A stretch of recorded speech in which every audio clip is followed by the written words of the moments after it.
Vicki Hogarth, and welcome to Southwest Magazine. May is Sexual Violence Awareness Month in New Brunswick, a time to raise awareness, support survivors, and have important conversations in our communities. Joining me today are two guests from the Willow Centre in St. Stephen. Sam Gullison is the program director, and Stephanie Clarke is a counseling therapist and sexual violence counselor. Thank you both for coming here and being in our studio again today. I appreciate it. Oh, thank you so much. Yeah, thanks for having us. I'd love to start by asking you both what it means to have a month dedicated to sexual violence awareness. And I'll start with you, Stephanie. Sure. For me, it just really is a way for us to get out and show survivors.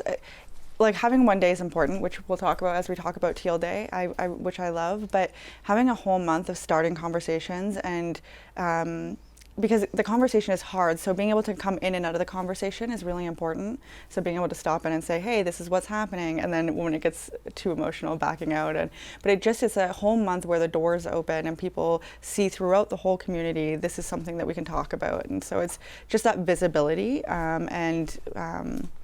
visibility and invitation to conversation. And Sam, what does it mean to you to kick the month off too? We're doing this on television, which is a wonderful way to reach the whole community, but what does it mean to have a month dedicated to this and to be able to reach out to the community and make it an event that we all pay attention to? Yeah, I actually love that we've made it a month-long campaign, and we've been really creative in the ways in which we engage people. So, you know, we do different pop-ups, whether we're at the market or whether we're at the superstore or we're in St. George, the different communities, and it allows us to have that reach throughout all of Charlotte County as opposed to, you know, just being in one community.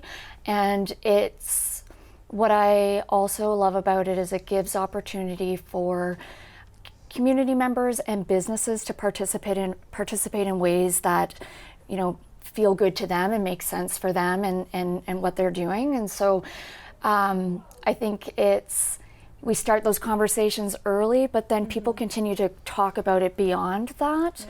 And because we've done this for this is our third month-long campaign, people see us coming in May, and they just know already, and it's gotten bigger. And I think that because we have done it month long, we've created opportunities for more people to learn about it and about what we do and to build off of that, which is why I think that, you know, it does get bigger and better. Yeah, and I mean, it speaks to this show. We did it this time last year. I realized on my way into work this morning, I wasn't wearing teal, which now I recognize as a color that shows that we are recognizing awareness.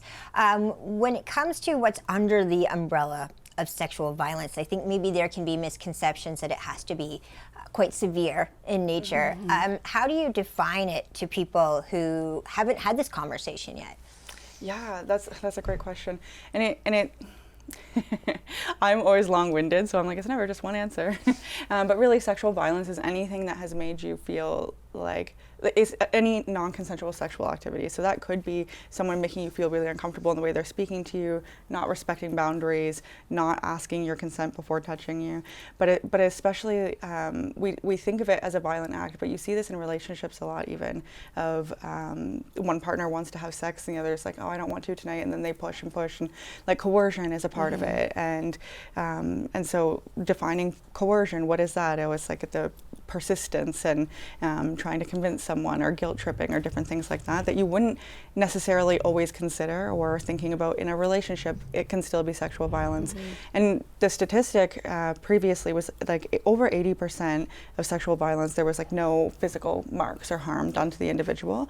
And so that's actually changing. There's a uptick in that. We learned at a symposium we were at recently by the same nurses that they're seeing an increase in violence over this last year. Hopefully we can see that decreasing again soon.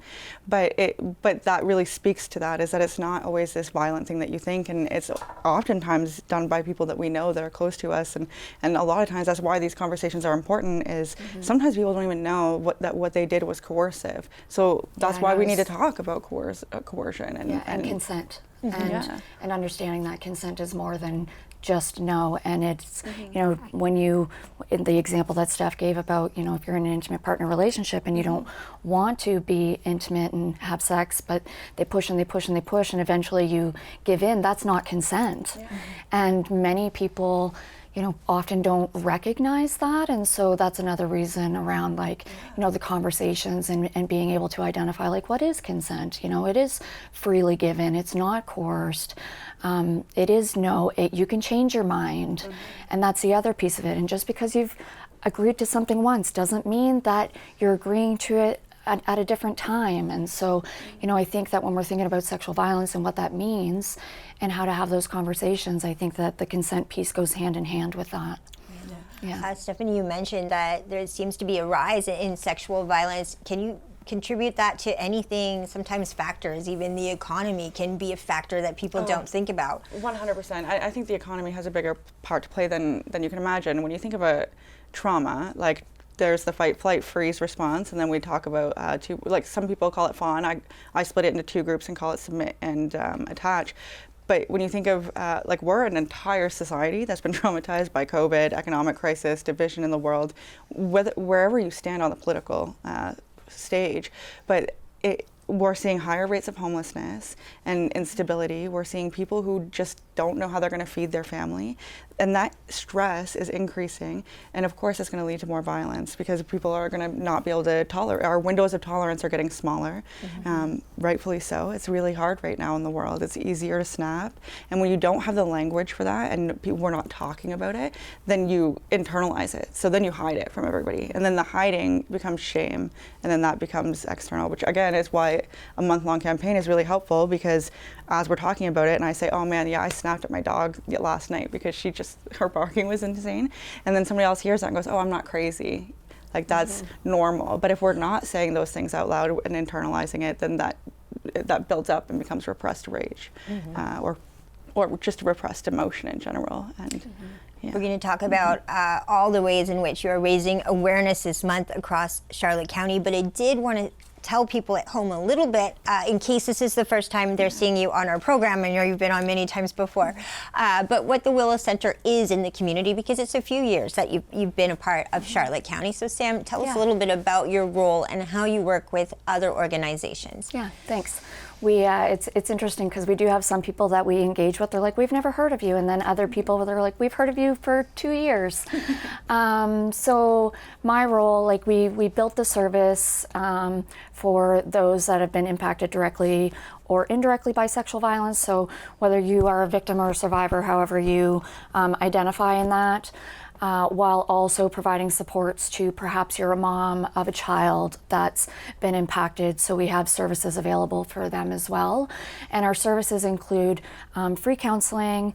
We do education and awareness, a lot of community development work. We try to do presentations around, you know, sexual violence, but also trauma and adverse childhood experiences, because a lot of the times these things intertwine.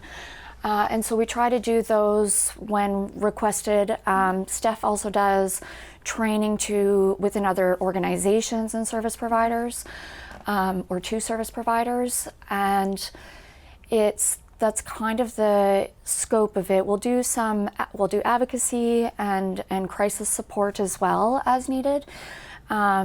And it is just the two of us, so we do have a couple of volunteers that help us as well with events and campaigns and that. But yeah, we're centrally located in St. Stephen. We serve all of Charlotte County. We do virtual services, in-person services, and we also partner with other therapists. So through grant funding, have been able to train 8 other counselors within Charlotte County, so that we're not running a wait list, and anybody that's in need of those counseling supports are getting that service without having to wait. And so through different fundraising and initiatives, we use that money to help pay for that support, so that it's still free to the client. So yeah, that's a little bit about what we do, but we also foster a strong foundation around community relationships and partnerships, and that we all have a role to play in And I strongly believe that like we wouldn't be where we are today if it wasn't for community 100%. and the organizations and service providers and the members that have really stepped up to say, you know, we're in this with you. And whether that's by attending training or joining us for our month-long campaign and keeping some places keep our materials year round. And yeah, it's just, we wouldn't be able to be where we are and provide the service we provide without the community. Obviously, the most important person we can reach today with today's show is someone experiencing sexual violence, or a loved one is someone who is and wants to figure out what's the best way forward. What do you tell someone who is wanting to seek help but might be scared of what that would do to their partner, maybe to their children and the home, the instability it could create, or maybe someone who fears experiencing more violence as a result of coming forward for fear their anonymity might be broken? You make a good point, because that's barriers to why people don't report. Yeah, which is something that we try to break as many as we can, recognizing we're not going to break all of them, but it is like something we really believe in is true informed consent. So always like being like breaking it down, and if they don't understand, like really breaking it down into pieces and saying, okay, that if we go this way, this is what it can look like. If we go this way, and autonomy, like it is absolutely their choice, however they want to move forward. And so most people don't report. We know that it's 94%, I think now, people don't report. And so always saying like that, you don't have to report to come forward to get support. So if you are like, I don't want to report this, but I want to get support, absolutely, we're here for you. And that's not a process. I also encourage people, you don't have to make a decision right now. Like, let's just start the conversation. You don't have to start counseling right now. It can start with a phone call, or it can start with a coffee, or we can go out for a walk and just like get to know each other and see what you're interested in, or what, and kind of brainstorm where you want to go. But it's kind of helping lead people to what they want and what's aligned with who they are and what their goals are, and then supporting them through that. But always like keeping that at the center. I don't ever want to be coming, and I know Sam doesn't ever want to be coming and saying, this is our opinion, what we think you should do. It's always just holding space and like room for them to explore that with us, with curiosity, and saying, if you want counseling, we're here. If you do want to report, we'll stand by you and report. But we're also going to tell you the realities of what that could look like, so that you know going into it what the chances are of conviction and things like that. And allowing them to know too that whatever they decide, we support them through that, and that there's no pressure. And it's, you know, when we think about too, if it's somebody that has been newly assaulted, and it's letting them know what their options are, that there is a sexual assault nurse examiner program, and through that program they, you know, they can collect evidence and they can store that for up to 6 months. Again, allowing them the choice that you don't have to report right now, and maybe you never do report, and that's okay. And we've had clients that have said, what should I do? What do you think I should do? And it's, you know, it's what they want to do, and it's guiding them through that with that informed choice of these are all the options and possible outcomes, and allowing them the autonomy to choose for themselves.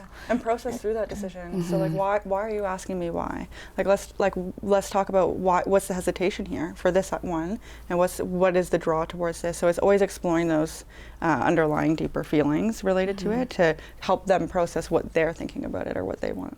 So, and walking in the door anywhere can be sometimes the reason someone doesn't seek help. But would the first step be just to call the Willow Center? Is it that easy to get an appointment or to just be heard? Absolutely, yeah. I mean, self-referral is how we prefer them to come in. Originally, we were going to do only self-referral, and then realized that could be a barrier.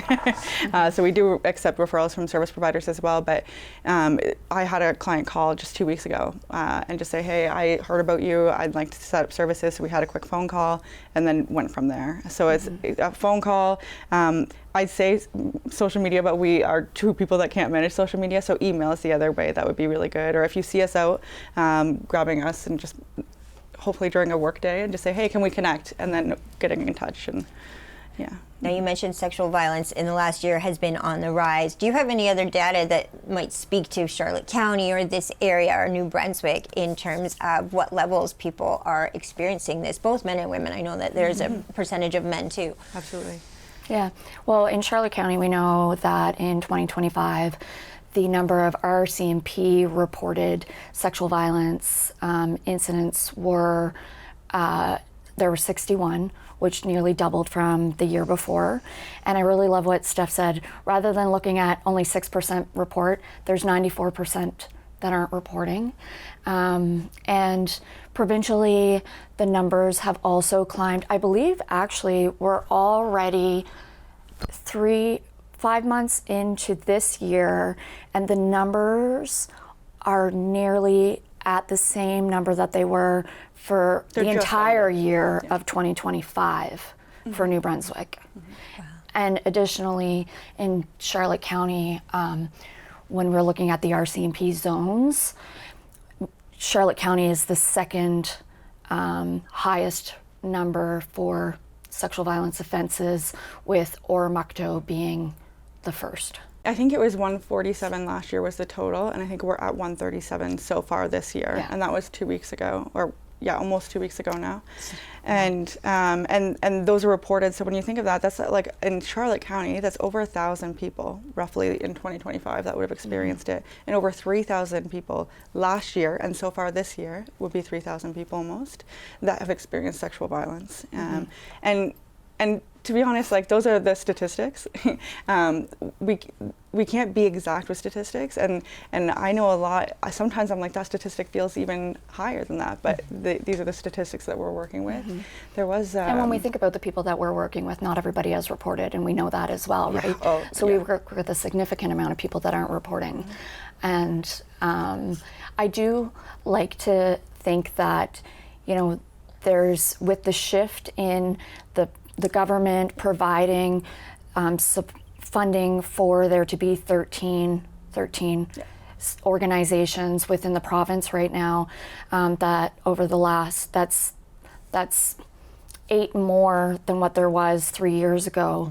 And so for us, I like to think that people are feeling more comfortable about coming forward and recognizing that there are services within Charlotte County, and that's part of why they are. And I think it's campaigns like Sexual Violence Awareness Month as well.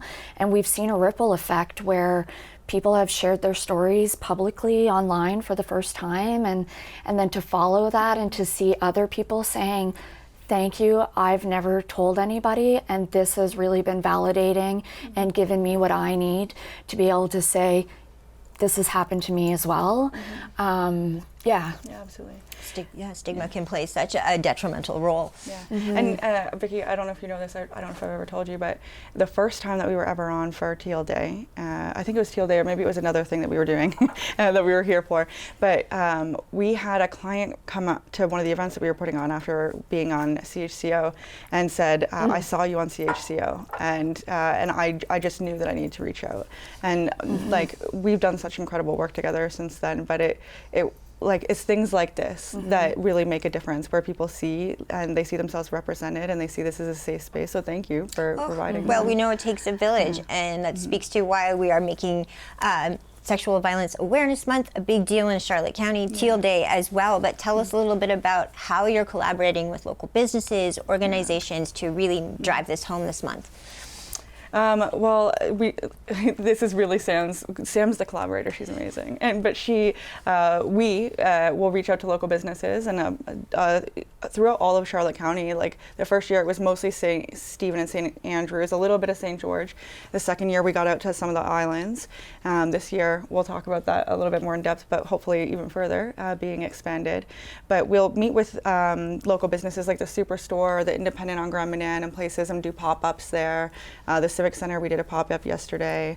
Other local businesses will do awareness, like on Teal Day, they'll partner with us to do draws or discounts or give tax-free if you're wearing teal and things like that. And just a lot of them will take initiative. I know that there was stores here that were putting mannequins in our teal shirts last year, and selling things and putting a teal display on, or creating a teal drink, or there's communities really stepped up a lot, and so those are some of the ways that we collaborate. But then we also will collaborate with local organizations to do training. Last year we did this SASSET training, and which is sexual assault crisis crisis intervention training. We had 30 participants for that. Yeah, and Yeah. of local providers, Yeah.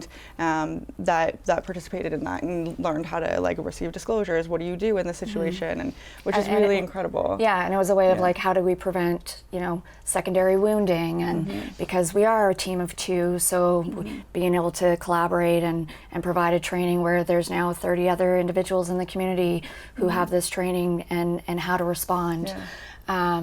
Every year we go door to door to the businesses and the organizations with a letter just stating, Sexual Violence Awareness Month. We invite you to participate in whatever way that can look like for you that feels manageable or good. And so, like Steph said, some have done it's the boutique in St. Andrews here actually that dress their mannequins in teal. And then, my space they did their own independent promotion. Same with Warm and Coastie, and then in Charlotte County, their scoops. Anybody wearing teal on Teal Day went in and got a free ice cream, and Pita Pit was a smoothie. So it was really just inviting people to find out what works for them and how do we keep the conversations going. And it's really become a community-led event. And we also recognize that we're a small community, and we tend to we rely on the same businesses for donations, and so we didn't want to go into businesses and say, can we get a donation? We're going in and saying, we invite you to join this, and is there anything that we can give you that'll make this participation easier? Can we give you items to put a basket together if that's what you want? Can we give you shirts to dress your mannequins up in teal so people are curious about, why the teal? What does the hashtag Let's Teal with it? What does that stand for? And so it's really a way of like keeping the messaging consistent and survivors at the core of it, while also bringing it kind of full circle of like, how can we support each other and how can we invite an entire community to get involved. And it's grown, and we have, the herring, they donate every year. Kevin's amazing, and Salt Bite did teal mocktails, and then Buka on Teal Day, 50% of the proceeds of the sales go to the center now. So it's really been incredible. It's unbelievable. And Briggs always does their windows, and then other like Mamahood After Trauma, is that? Yeah, that's her name, does a podcast and life coaching and things like that. And she approached us this year and said, I want to put on a talk. I was going to call it a seminar. I was like, not quite. She wanted to put on a talk for moms and around trauma, but she approached us, and so it's really cool and to see the community come together and being the one that gets to be on the other end of that, working with clients and seeing how it impacts clients to see and empowers clients. Like I've seen even just my clients and how they take it and run with it and make it their own, and it's really amazing. And it lets them see that the community is here for them on some level. They might not be the counselor, but they have an understanding of these things. And we also include youth and children. Yes. And one of the activities going on this year is like there's going to be teal rocks placed in certain areas, and it's going to have like, sexual violence awareness, but as a way of like encouraging conversation, but then they can take that into the local business that's on the back, and they can win a prize through that business. Like it's just kind of neat the way people have been creative. And I know following the Willow's Facebook page that is the best way to see what events are going on, because some of them pop up throughout the month. But we are leading up to Teal Day. Yes. Can you tell us a little bit about when that's taking place and why it's so special this year? Yeah, thanks. We so the last couple of years we have always landed on the last Friday of May. It's just worked out really well. And so this year it will be May 29th. And to my surprise, a few weeks ago, I received an email that the Honorable Minister Lynn Chantal Boudreau, who is responsible for women and gender equity, has officially declared Teal Day provincially. So this was an initiative that we started here in Charlotte County, and now it will be recognized provincial-wide. And so it's so great to like see that grow. And this last year, I was also recognized for an award with NBCC as one of their alumni for like the community leadership and involvement that I've been doing throughout Charlotte County and the Willow Center, and they also wanted to get on board as well. So they are doing their own kind of promotional awareness throughout their channels, and yeah, so the 29th, and it will be just on Fridays going forward. Okay, like the last Friday of every May, so we yeah. can do this every May. Have you Every come May. back, which we have been doing, and I appreciate it. So it's the last Friday in May will Yes. be Sexual Violence Awareness Day, Teal Day, Yes. forever. Started from Charlotte County and going this far is really, really incredible. I am so proud of the work both of you have done, because I've been able to witness it since the inception of the Willow Center, which is one of the greatest privileges of my job, is to see organizations like yours make this incredible impact. So from the bottom of my heart, thank you for what you do. Thank you both for being here. Thank you so much. My guests today have been Stephanie Clarke and Sam Gullison from the Willow Center. Be sure to follow the Willow Center on Facebook to keep up to date with all the events happening for Sexual Violence Awareness Month and Teal Day. I'm Vicki Hogarth. Thank you for watching Southwest Magazine.